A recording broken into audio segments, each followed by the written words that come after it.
Bon dia, jo sóc Alba i seguint amb els nostres vídeos sobre jocs tradicionals, avui vos volem parlar des del Museu d'Història de València del Sambori.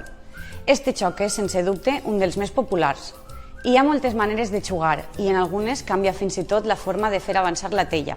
En alguns casos, la tella o pedra amb la que juguem sobre el dibuix del Sambori no es llança amb la mà, sinó espentant-la en la punta del peu o arrossegant-la. Així mateix, el camp de joc també pot tindre diferents formes. Tot seguit us explicarem una de les maneres més conegudes de jugar a este joc.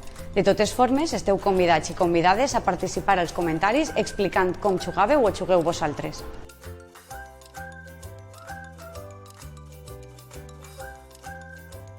Per poder començar, cal que primer fem el dibuix del Sambori a terra, marcant del nombre 1 fins al 10.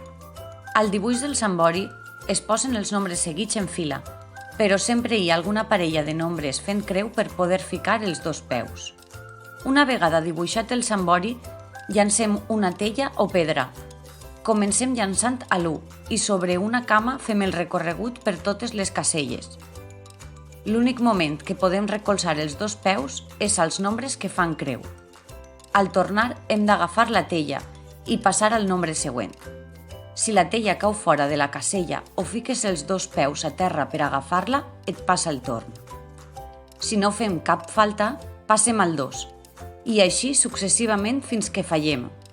Aleshores passa el torn al segon jugador o jugadora, que també intentarà fer el màxim recorregut al quadre o dibuix del Sambori. Així aniran tirant tots els jugadors fins que una altra vegada li toca al primer, que continuarà des de la casella on havia fallat, fins que aconseguim fer el quadre sencer aplegant al 10.